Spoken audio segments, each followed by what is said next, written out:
नमस्कार मेरे प्यारे दर्शकों, आप सबका मेरे YouTube चैनल पर हार्दिक अभिनंदन स्वागत। मैं रोहितास, सेक्टर हेल्थ सुपरवाइजर, एक बार फिर एक नए वीडियो के साथ हाजिर हुआ हूं।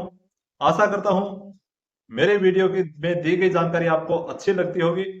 यदि अच्छी लगी है तो कृपया शेयर कमेंट जरूर करेंगे और मेरे इस चैनल के जो अभी आप वीडियो देख रहे हैं इसके नीचे स्वास्थ्य विभाग पल्लू लिखा हुआ है, उसके सामने सब्सक्राइब का बटन है, प्लीज उसको भी दबा दें। चलो बात करते हैं आज के विषय। आज का विषय है HBYC भाग 2। भाग 2 क्यों बोल रहा हूं? क्योंकि भाग 1 का वीडियो पहले इसी चैनल पर आया हुआ है। यदि आपने भाग 1 को नहीं देखा है तो कृपया उसको देखें। जब तक आप भाग 1 पूरा नहीं देखोगे भाग 2 आपको समझ में नहीं आएगा।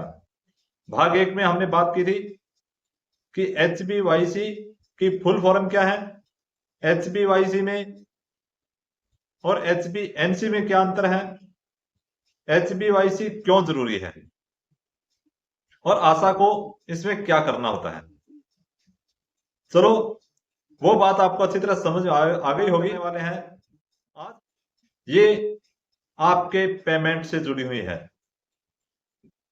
आपके मानदेय से जुड़ी हुई है और इस वीडियो को ध्यान से देखेंगे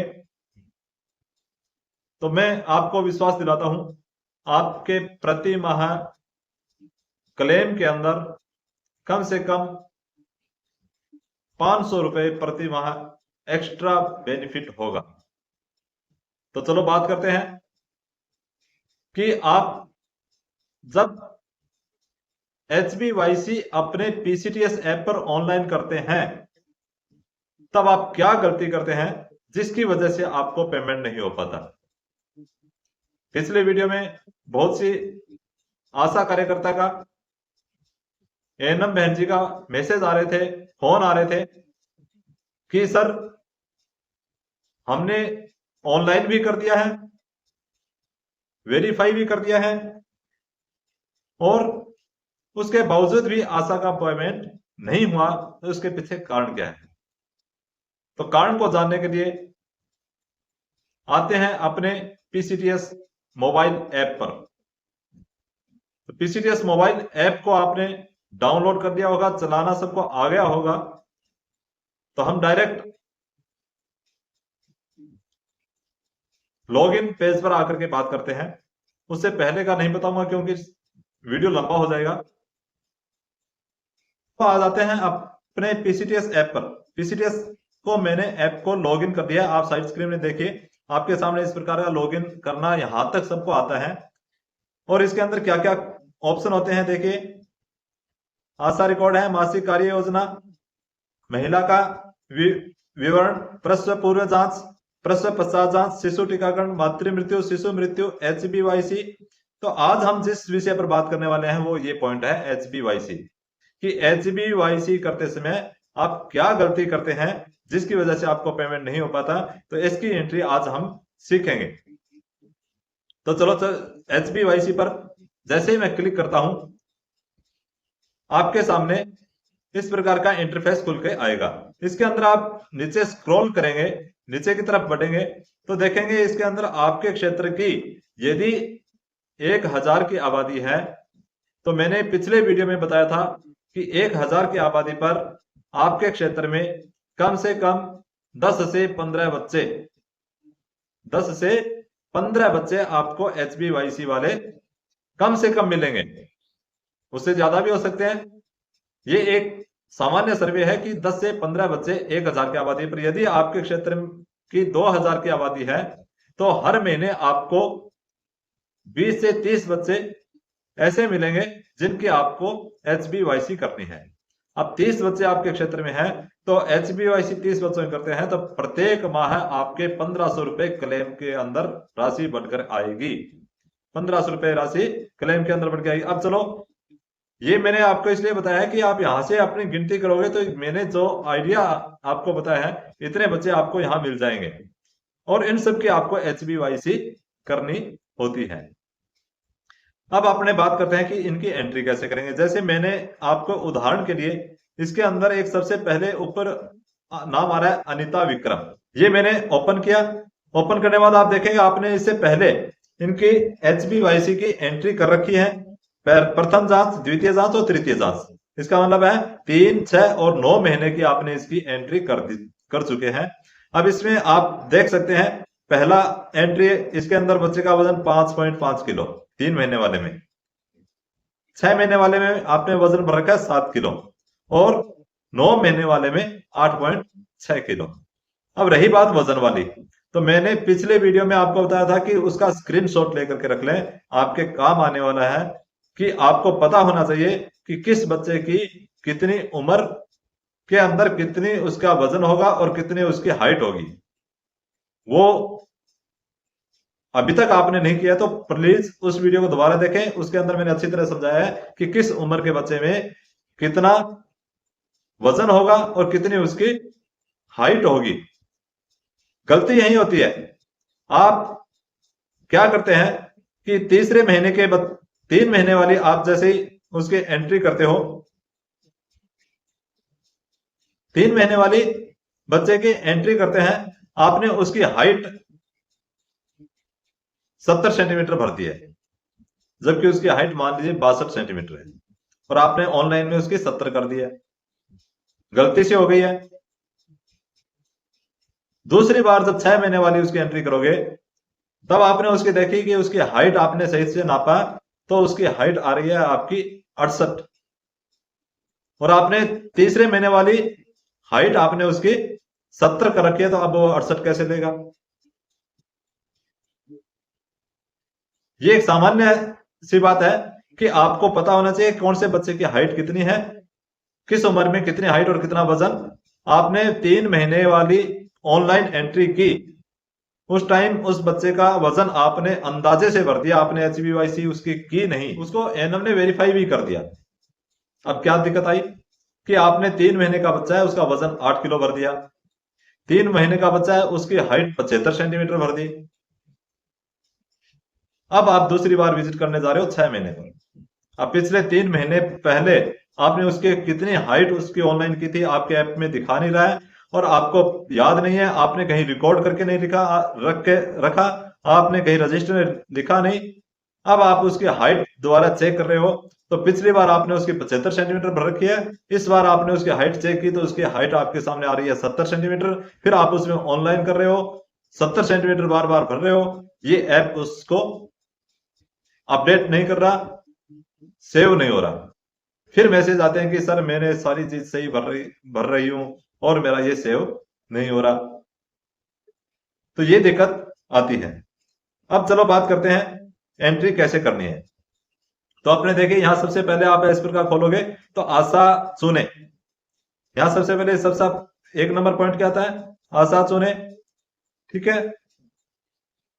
दूसरा आता है विजिट शेड्यूल, उसके बाद आता है विजिट की तारीख, उसके बाद शिशु का वजन, बच्चे की हाइट, ORS का पैकेट, IFA सिरप, ममता कार्ड में वृद्धि निगरानी चार्ट भरा, ये सारे पॉइंट आपको ऑनलाइन करने होते हैं।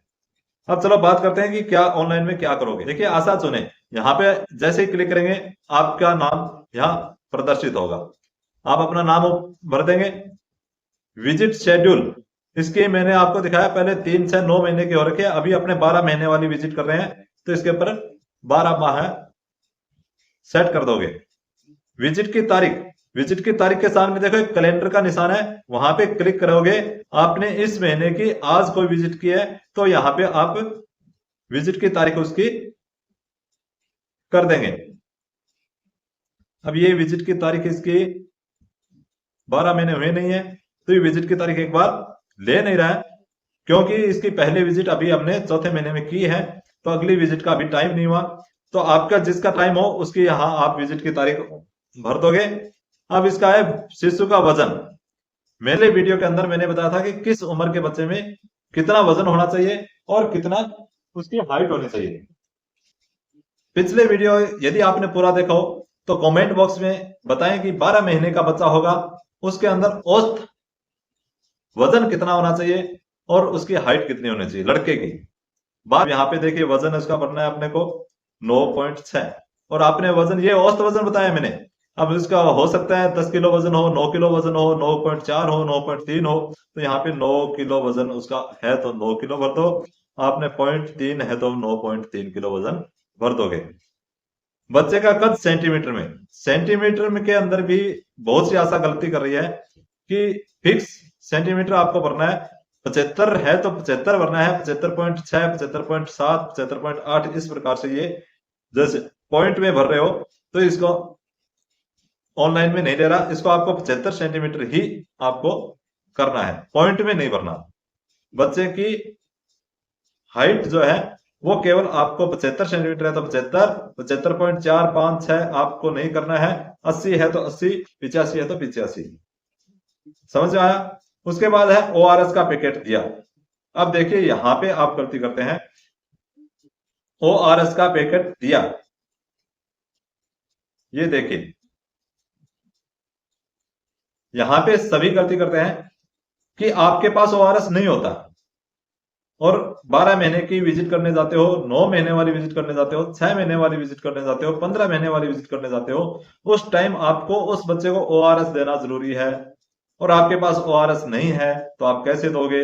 इसलिए विजिट करते समय ओआरएस साथ में जरूर लेके जाएं, उसको ओआरएस देना है। यदि आपने ओआरएस में नहीं कर दिया यहां पे तो आपका पेमेंट नहीं होगा। ओआरएस किसको नहीं देना? 3 महीने वाले बच्चे को नहीं देना है, 6 महीने से ऊपर के सभी बच्चों वाले में यहाँ ओआरएस का पैकेट दिया, यस करना है, हाँ करना है। ठीक है, अब आगे चलते हैं। आईएफए सिरप दी गई। अब आईएफए सिरप कब देनी होती है? 6 महीने से बड़े सभी बच्चों को आईएफए सिरप भी देनी है। अब यहाँ पे आपने उसको आईएफए सिरप नहीं दी तो आपने यहां नहीं कर दिया तो आपका पेमेंट नहीं आएगा। आपको उनको आईएफए सिरप देनी है, यहाँ हाँ करना है, तभी आपका पेमेंट आएगा। 3 महीने वाले बच्चे में ये दोनों नहीं में आएंगे क्योंकि 3 महीने वाले बच्चे को अपने ओआरएस और आईएफए सिरप नहीं देनी, बाकी सभी बच्चों के अंदर ये यस करना होगा। अब आगे आ रहा है ममता कार्ड में वृद्धि निगरानी चार्ट भरा क्या? ममता कार्ड में वृद्धि निगरानी चार्ट भरना है, यहां आपने नहीं कर दिया तो आपका पेमेंट नहीं आएगा, यहां भी आपको यस करना है। ये आपके 3 महीने से लेकर के 15 महीने वाले सभी बच्चों में यहां यस होगा तभी आपका पेमेंट आएगा। बच्चे को किस रंग में वर्गीकृत किया गया? ये उसके वजन के हिसाब से आपने उसका वजन किया, उसका आपको पता है कि कौन सा वजन हरे रंग में आता है, कौन सा पीले में आता है और कौन सा लाल में आता है। यदि पता हो तो प्लीज कमेंट बॉक्स में लिखें कि कितने किलो से कितने किलो वाला वजन हरे में आता है, कितने से कितने तक का पीले में आता है और कितने से कितने तक का लाल में आता है। तो यहां मान लीजिए ये 9.3 किलो वजन है, ये हरे कलर में है, यहाँ हरा कर देंगे। बच्चे को उम्र के अनुसार पूरक आहार दिया जा रहा। अगला पॉइंट है बच्चे को उम्र के अनुसार पूरक आहार दिया जा रहा है। उम्र के अनुसार पूरक आहार कब शुरू करना है? पूरक आहार शुरू करना है 6 महीने की आयु से। अब 6 महीने की आयु का बच्चा है तो उसको पूरक आहार देना है, यहाँ पे आपको हाँ करना है। यदि 3 महीने वाला बच्चा है तो उसमें नहीं करना है। अब 3 महीने वाले में आपने हाँ कर दिया पूरक आहार में, तब भी आपका पेमेंट नहीं आएगा। बच्चे में विकासात्मक देरी के लक्षण पाए गए। भाग 1 वीडियो HBYC वाला मेरा देखना, उसमें मैंने आपको अच्छी तरह समझाया है कि बच्चे में विकासात्मक देरी के लक्षण कैसे पहचानोगे। अगर वो वीडियो देखा है तब ये समझ आएगा, इसीलिए मैंने कहा था भाग 1 को पूरा देखें उसके बाद इस वीडियो को देखें। तो बच्चे में विकासात्मक देरी के लक्षण पाए गए, यदि मिले हैं तो हाँ कीजिए, नहीं मिले तो नहीं। इसमें आप एक्चुअल रिपोर्ट भरेंगे तो इसमें मिले हैं विकासात्मक देरी के लक्षण तो हाँ कर दोगे। मैंने ये भर दिया हाँ या नहीं, तो यहाँ नहीं मिले नहीं। अब आगे आ रहा है क्या बच्चे को RBS के अथवा उच्च संस्था में रेफर किया। अब देखिए यहाँ ऊपर वाले में मैंने नहीं किया तो यहाँ ये दोनों कॉलम नहीं ले रहा क्योंकि उस बच्चे में विकासात्मक देरी के लक्षण नहीं थे, इसलिए हम उसको रेफर नहीं कर रहे, तो यहाँ पे कुछ नहीं आएगा। अब ऊपर है बच्चे में विकासात्मक देरी के लक्षण पाए गए। यदि पाए गए हैं इसमें हाँ करते हो तब यहाँ नीचे देखिए क्या बच्चे को RBS के अथवा संस्था में रेफर किया, यहाँ आपने उसको रेफर दिखाना है, उसको रेफर स्लिप फाड़ करके देनी है, उसको रेफर करना है और उसको भेजना है कि आप अपने RBS के टीम को चेकअप करवाएं। यदि नहीं भेजा है तब भी आप नहीं भी कर सकते हैं। अगली बार जब आप विजिट में जाओगे तब उसको रेफर कर देना। तो यहाँ हाँ और नहीं आप कुछ भी कर सकते हैं। उसके बाद विवरण सेव करने के लिए क्लिक करें। यहां से आप उसका विवरण सेव कर दोगे, आपकी विजिट कंप्लीट हो जाएगी। यहां से सेव होने के बाद इस बैक आते हैं, देखिए आप, तो यहाँ पे नीचे 3 ऑप्शन मोबाइल ऐप में और आपके भी दिखाएगा, डिलीट HBYC, डाटा सत्यापन, प्रविष्टि सुधारें। ये एनएम के मोबाइल ऐप में होता है। आगे है एनएम द्वारा सत्यापित। अब एनएम द्वारा सत्यापन हेतु पेंडिंग, ये दोनों कलर आपको पहचानने हैं। ये आशा करिए बहुत महत्वपूर्ण बात है। जब भी आप अपने, उससे पहले आपने क्लेम में जो जो चीजें भर के दी है उनको एक बार अपने मोबाइल में खोल करके देखें कि उसको एनएम के द्वारा सत्यापित कर दिया गया है या नहीं। अब देखिए आपका ये ग्रे कलर वाला आ जाता है, तो एनएम द्वारा सत्यापित, इसका कलर देखिए आप, इस प्रकार का कलर, ये जो कलर है, ये कलर आपका यहां देखिए, मैंने यहां तो दिखाने के लिए बताया, ये देखो ये कलर आपका इस प्रकार का कलर दिखाई देता है। तो इसका मतलब क्या हुआ कि आपने उसकी एंट्री जो की थी उसको एनएम ने सत्यापित कर दिया है। ठीक है, ये ऊपर वाले तीनों कलर जो दिखाई दे रहे हैं इनको एनएम ने सत्यापित कर दिया है। अब रहा नीचे HBYC की प्रविष्टि है, तो क्लिक करें, जो लिखा हुआ है ये यहाँ पे, इसका कलर देखिए आप कैसा है। अब इस कलर को एनएम द्वारा सत्यापन हेतु पेंडिंग है। आपके एंट्री आपने कर दी, उसके बाद उसका कलर इस प्रकार का दिखा रहा है, तो अभी तक उसको एनएम ने सत्यापित नहीं किया है, तो उसको सत्यापित करवाना है। नहीं किया है तो आप एनएम को फोन करके बोलिए कि बहन जी मेरा क्लेम ऑनलाइन हो रहा है, कृपया आप इसे सत्यापित कर दें ताकि मेरा पेमेंट हो जाए। तो इस प्रकार मैंने आपको समझाने की कोशिश की है। अगर वीडियो अच्छा लगा हो तो वही बात बार बार कहना पड़ता है, सब्सक्राइब करना है, लाइक करना है, और जो आशा देख रही है वो कम से कम अपने क्षेत्र की 5 आशा को ये वीडियो जरूर भेजेंगे, क्योंकि आपको फायदा हो रहा है। हो सकता है उनके पास पता नहीं चला उनको कि ये इस प्रकार का वीडियो YouTube पर है, मैं देखूं, मुझे इसका कुछ फायदा मिले। तो सभी बहनों का दायित्व बनता है कि आप जैसी और भी बहुत सी बहनें हैं जिनको इस वीडियो का फायदा पहुंचाया जाना है, तो उनके पास शेयर करें। धन्यवाद।